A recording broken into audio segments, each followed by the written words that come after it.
dropped something. Oh, really sorry. Those dark circles. Hi guys, it's Peitee. Today I have this wearable version of a graphic liner for you. I hope you will enjoy. Is this light good? I changed it. Is it better than last time? I know I look horrible right now, but is the lighting good? Can somebody tell me? Okay, I changed it again. Is it better? Please tell me you can hear the sound. I'm starting off with a hydrating primer. Yeah. Oh no, it's finishing. Add it to the shopping list. I just washed my brush. I didn't dry it, so I'm drying it now. For my first layer of base, I'm going to use this. This is the green BB cream from L'Oreal. I've used this quite a lot, but I'm usually using this when my soft tanner is running out. It's getting like washed out on my skin. You can tell I'm quite pale now. My usual foundations, the ones that I like, are usually in my soft tanner color, so I'm gonna use this. If you've never seen this, this is like a tinted moisturizer, but it's green and it's supposed to adjust to your skin tone, which, to be honest, if you have a darker skin tone, don't buy this. This will not be good for you. And also, if you have a lot of breakouts, you will need to use concealer after. So you will see on me, it does help, like kind of a first layer, but also I have a lot of scarring after breakouts and current breakouts, so this will not cover that completely. This is something like you go to the shop and you just slap it on because you just want to look a little better. I just applied it on this one side and you can tell it does help, but it's in no way ready for glam. I will go in with my under eye corrector. I'm just dabbing this product wherever there's darkness under my eyes. There's like a border here where you can kind of see where the darkness starts. Don't pass that because it will make the dark circles actually more visible. It's the only place. Mr. on a motorbike, please. I'm filming, can't you tell? I'm on the 4th floor. I don't know how could he tell. What was I saying? Yeah, only put it where your color to be corrected is. That makes sense, right? I'm using Kryolan to conceal the face and add more coverage in all the places. You should always put it on your hand and then pick up a product from your hand. Don't put it directly on your face, it's not sanitary. And it's the same with all the products and serums and anything else, I guess, except of concealers. No, concealers too. If you're working as a professional makeup artist, always put stuff on your palette, or if you don't have a palette, on your hand, and then apply with a new sponge every time. I'm also going to use white Kryolan stick with whatever's left on my hand, just mix it in for the concealer.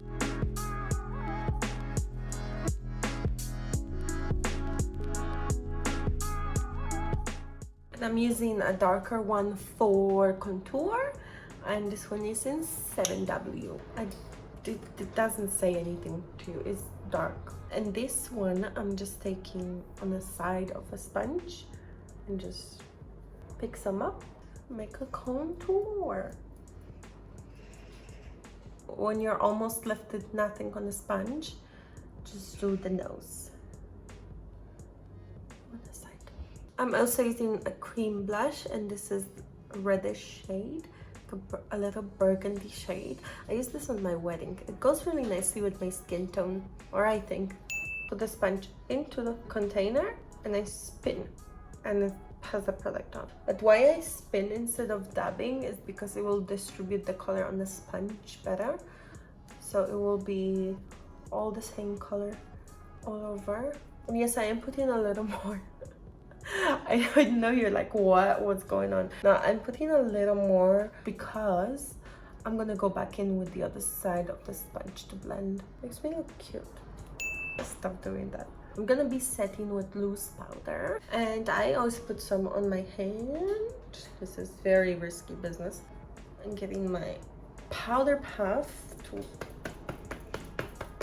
take the powder in, and that's doing basically like a light layer of powder everywhere. Oh, because those Kryolan sticks you need to set, because they're very much a cream product.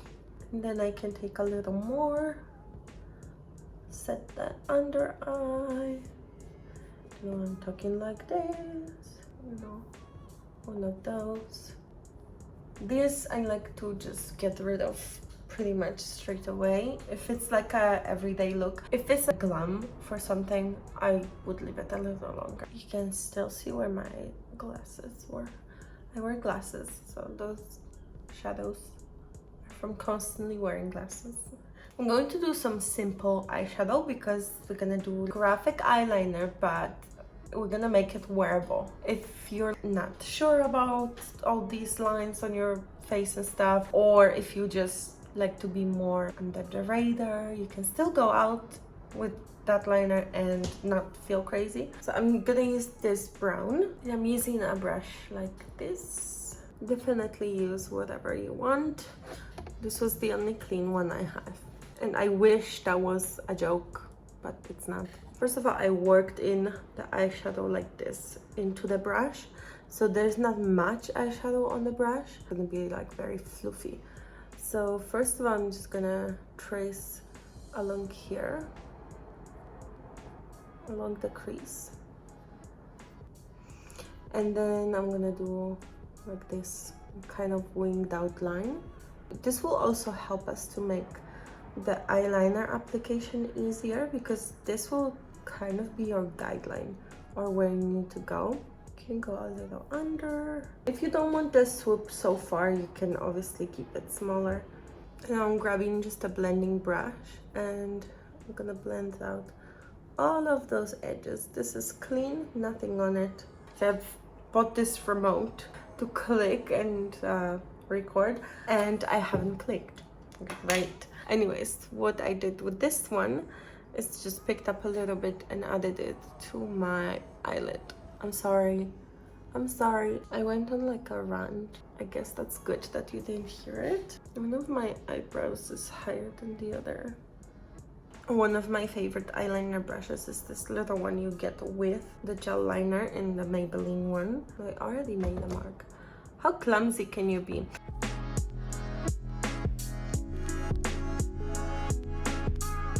It's not perfect by any means, but I'm gonna come back to this once I do the same on this eye, and then I can better see what I'm doing on both eyes and make it hopefully match. I'm not promising anything. And this is how it's going to be, just a swoop. The swoop is small, but I think it's kind of more wearable. I'm going to add mascara and lashes, and I'll be back. Now that the eyelashes are on, we can do the inner corner. There's a few options for that. Either we just connect the lash to the lash line just to kind of finish it, or we can go all the way and make that triangle shape here for more foxy look. Who would have thought I'm so foxy? And for lips, I'm using my go-to everyday lip liner. They're not overlined at all. I don't overline my lips. This is natural. Okay, so you can use either just a gloss, but probably you want to blend in the line a little. Also, you can use red. This is not really red. I mean, it is red, but this is a lip balm, so it's not that opaque, and it's like very creamy and silky. So it's also a bit see-through. So it's kind of in between red and pink, and it pairs very nicely with this lip liner. This is an option for every day because it's not bold in your face red, but it's also bringing a little color to your face. It's red. It's still red, but like not. You know what I mean? Like it's red, but it's like not. Why am I a valley girl? Ugh. Lastly, I just filled in my eyebrows a little bit, just a tiny bit. So that is it for today's video. I hope you guys enjoyed. Subscribe to my channel for more makeup tutorials, and till next time.